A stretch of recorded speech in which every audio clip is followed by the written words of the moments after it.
Swimming with the sharks again. Returning when we are.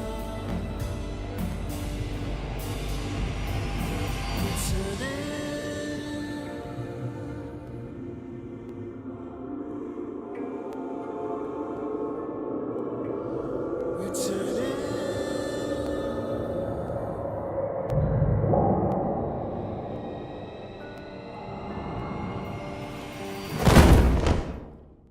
Low budget, yet extremely detailed, this is the philosophy behind Swery65's latest creation, D4. Or as I like to subtitle it, the only game worth owning on the Xbox One. Access Games decided to go for a more episodic approach, as that's one of the more popular genres with low budget titles these days. For $14.99, you get 3 episodes, consisting of 1 prologue and 2 regular episodes. But as you know, those aren't the only costs involved with purchasing D4. You see, the very first prerequisite you need is an Xbox One gaming system. XXXX boom drone, boom drone, tell me what you gonna do when ain't no place to hide. Kinect is watching you, Kinect is watching you. Now if you're like me and you enjoy good games with creative ideas and color, and maybe you don't like to play online multiplayer or pay $60 a year for Xbox Live, why the fuck are we still doing that in 2014? I'll completely understand if you think I'm an idiot for purchasing an Xbox One, because I feel like an idiot for purchasing an Xbox One. However, and this is a big however, I did get it for a deal. So there's that. And at the time of recording this ADR, I am in a dispute with somebody who I'm trying to resell that Xbox One on eBay, and he's 12 years old, and he said I can go fuck my dick because I'm not getting money because his dad said he's not going to pay for something that he didn't bid on, even though his 12-year-old child did. And that's basically a slice of my life there for you. Back to the matter at hand. D4, Dark Dreams Don't Die. Developed by Access Games and the famous director Swery65. If there's ever been a defense for owning an Xbox One, this is as good as it's going to get. Now when I first heard about this game, I thought it was going to be a Kinect only type of game, so it could only appear on the Xbox One. Then I played the actual game and found out you can use the controller. So that kind of throws out the argument that this game could only be possible on Xbox One. Naturally, I was curious enough to try out the Kinect, and let me tell you, it does work as it should, but it just seems inferior to using an actual controller with quicker input commands. There's really no reason to choose the Kinect style unless you want to impress other people in the same room. But if you choose to play with company, be warned. You see, the Kinect works well. Almost too well. It detects other people in the room and switches the controller over to them, or their foot, or the cat that walks by in the frame. I truly believe the Kinect has some latent potential to be fun, but it just seems like kind of counterintuitive to playing this game. Sometimes you'll be in a situation where you have to make a QTE happen, or click on something really fast, or catch a clover leaf that's falling to the bottom of the screen, and your hand or your body or the Kinect sensor or something moved or didn't recognize your hand opening or closing tends to kind of muddy that up. Can't escape now.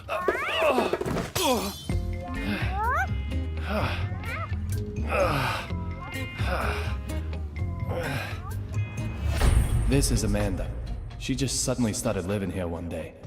She sometimes goes out and gets food for us. And that's something of a lifeline for me, as I don't really go outside. Just who she is, though, well, my memory holds no answers. Immersion is the whole point of D4. You get points based on how well you mimic David Young's movements within the game. Even if you miss 1 or 2 actions, it affects your overall accuracy at the end of the chapter. Now, if you're an achievement hunter, which I'm not, that might actually bug you, and it seems to me almost impossible to achieve 100% accuracy if you're using the Kinect controls. I'm spending a lot of time talking about the controls because I feel like they're the first prerequisite to any good game. You've got to have good controls in order to experience and enjoy the rest of the game. So just go into the options, switch it to controller only mode, and either put some tape over your Kinect sensor or unplug it entirely, because the moment somebody walks into the room or you leave out of the frame or you move your arm slightly, it will switch to Kinect controls. It is not worth the hassle. Now let's get into the good stuff, because the rest of the game is phenomenal. I'm not even going to make you wait till the end of the video to reveal how I feel about this game. Your protagonist in this game is David Young. He's a detective who has a bit of amnesia. Seems a little cliche, but bear with me.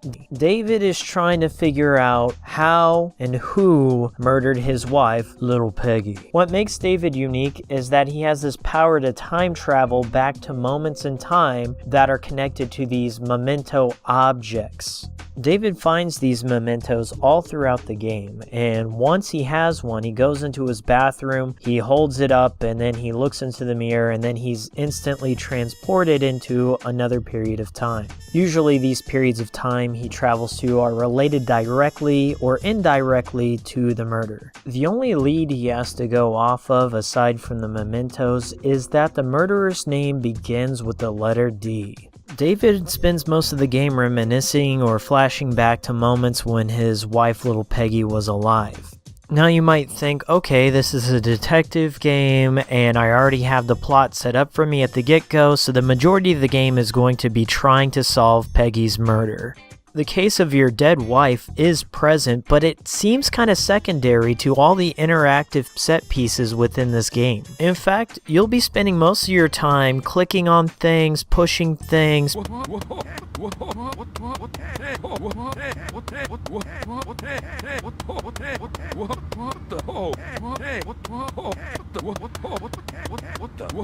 picking up things, eating things, looking at things, playing music, smashing fortune cookies, spending the points you've earned for clicking on things, eating things, looking at things, listening to music, solving things, answering the right questions on new clothes for all the different characters in the game, or enhancements to make David have more stamina or more psychic vision and all these other great things. Also, you can buy the entire Deadly Premonition cast set of clothes. That's why you see David dressed as Francis York Morgan within the game. Now, there will be some detractors out there saying that all the extra costumes and items and hidden secrets are not part of the main game, and they should not count as part of your review because they're extracurricular and they might as well be DLC.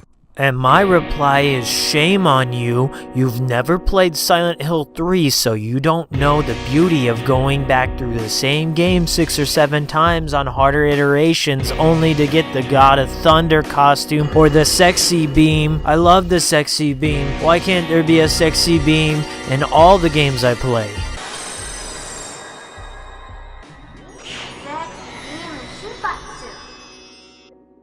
This game is all about interactivity. Yu Suzuki came out and said, I love this game. This is officially the replacement for Shenmue 3, so you can stop asking because Swery65 did it. It's done. Now you must play this game instead.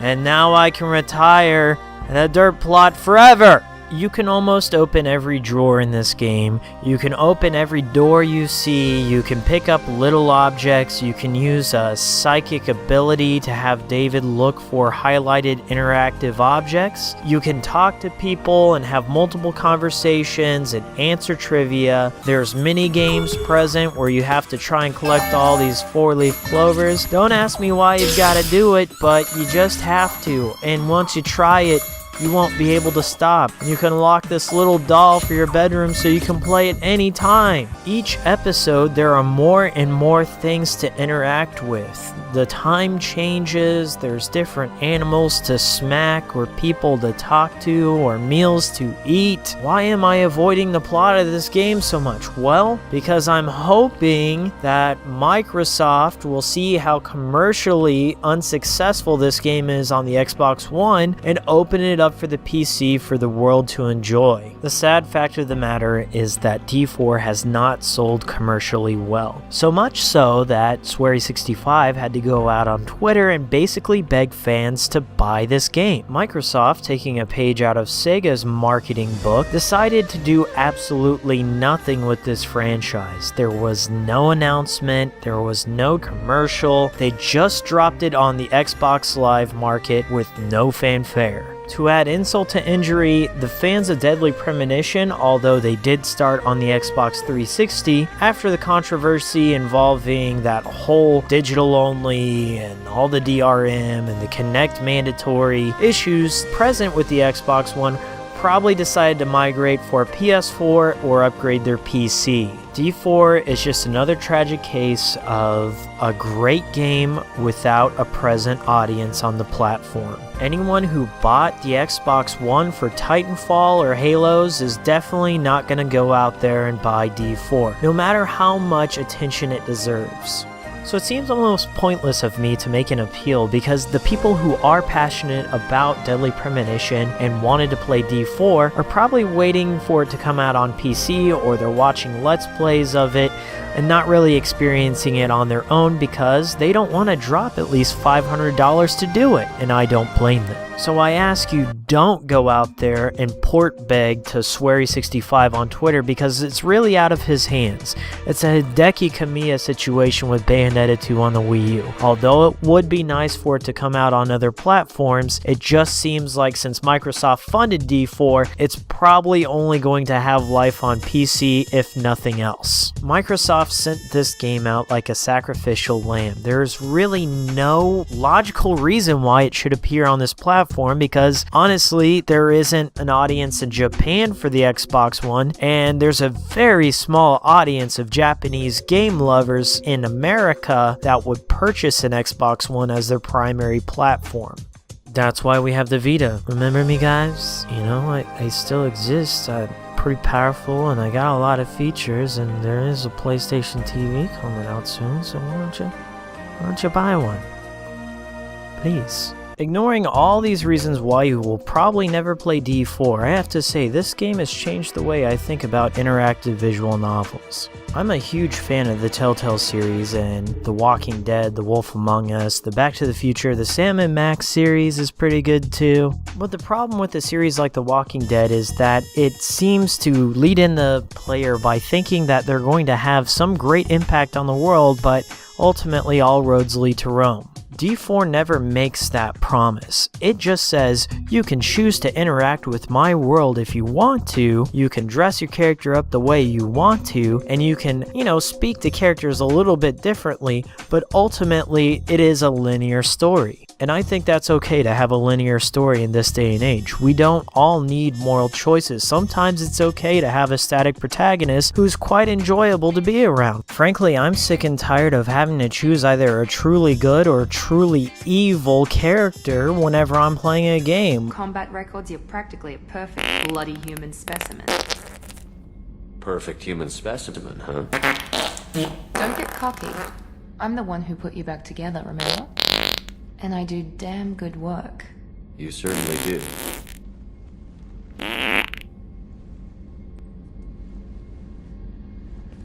What the hell was that?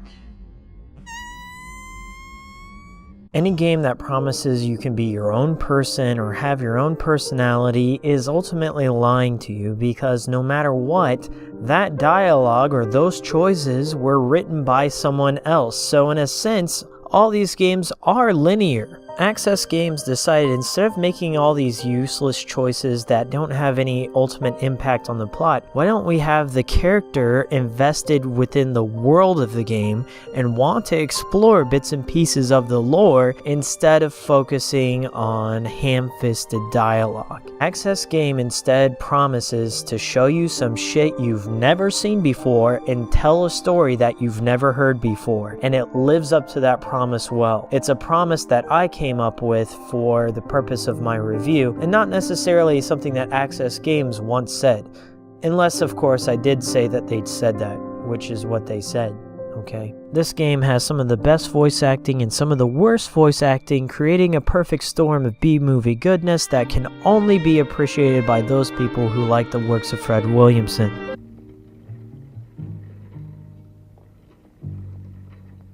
You could have taken one of them alive, or am I wrong? Yeah, you're wrong. In this particular situation, you had to save the girl. What else? I don't need a lawyer. You're the ones that were wrong by putting only one guard outside the door. Why was there only one guard? Because someone at the precinct thought that one was enough.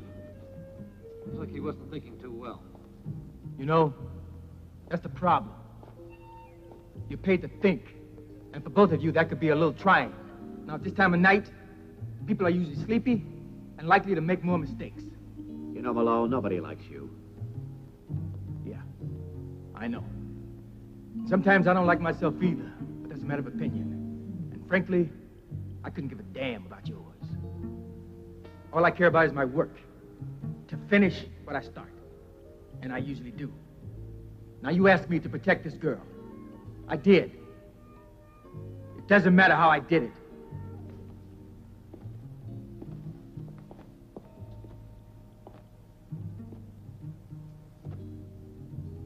If you still want me to keep an eye on her, she has to move over to my place. Well, your bunker is more like it.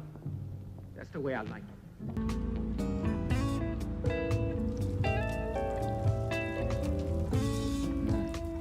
We found a floater in the Mystic River. Ah, the perfect conversation for the dinner table. Perfectly perfect. Two detectives at the table, one private. Sounds like the start of a bad joke. An old couple living along Shore Drive found the body. They were out power walking and got a nasty surprise. Teddy, please. The joke goes on?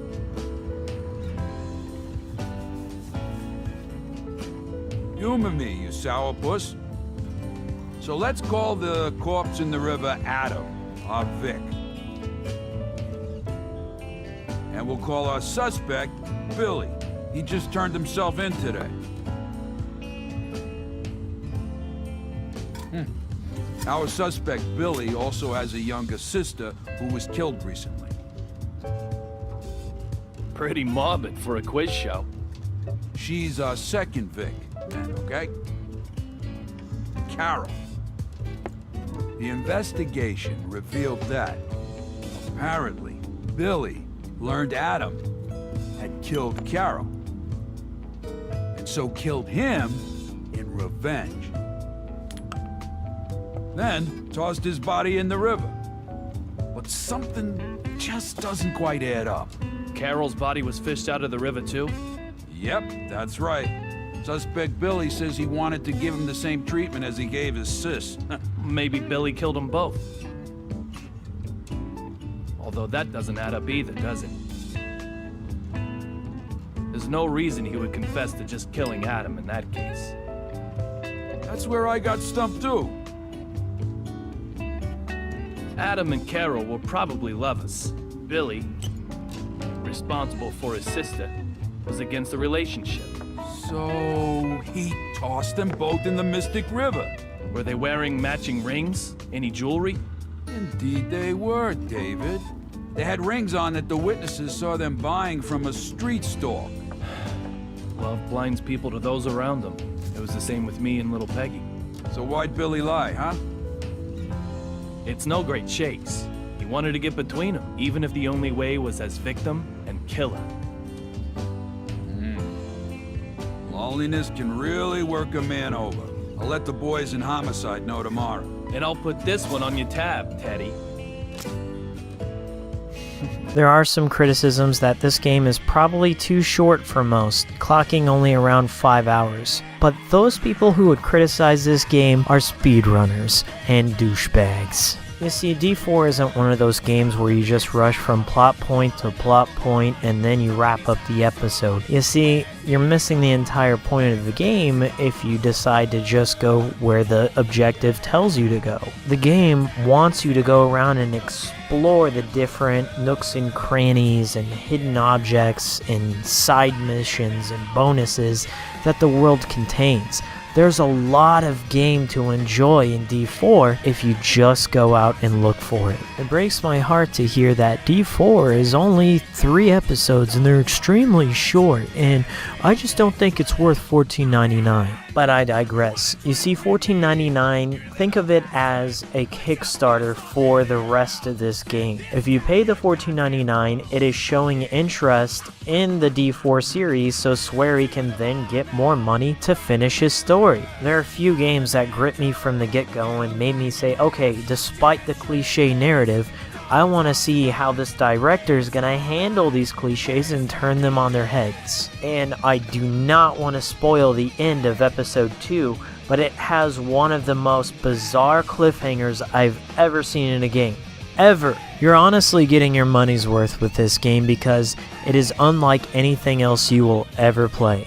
If you're still saying, well, this game sounds interesting, but I still don't want to go out there and buy an Xbox One, and $14.99 is still a little steep for me for a digital-only game, hey, I'll understand. I mean, it's not like I'm going to go out there and force you to buy this game or anything, but I mean, if you want to see a Deadly Premonition 2, if you want to see a D4 finished and out on Steam, then maybe you would encourage one of your Titanfall buddies to let you borrow the Xbox One for a weekend and just complete this game. I'm going to wrap up this video by stating what a tragedy this game must be for Swery65 and the fans of Deadly Premonition. To me, D4 seems like the game Swery65 wanted to make with Deadly Premonition initially. You see, Deadly Premonition was never meant to be an action-focused game. Instead, it was going to be a detective drama with more interactive world elements.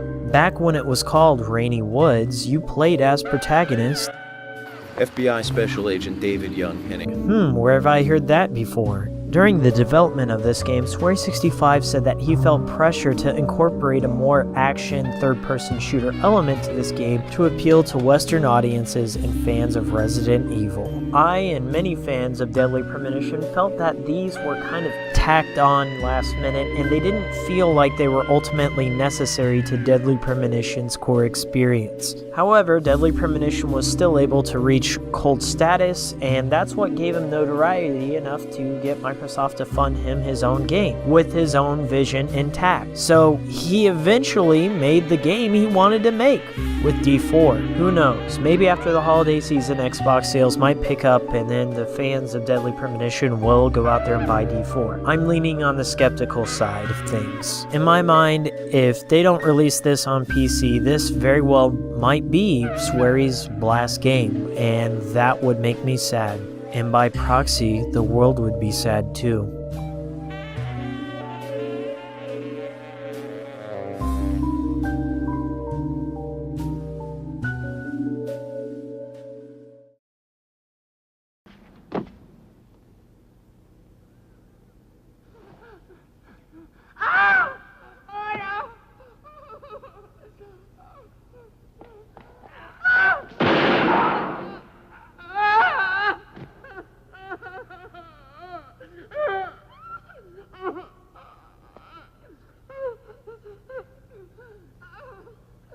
Lady, give me a break with all that noise.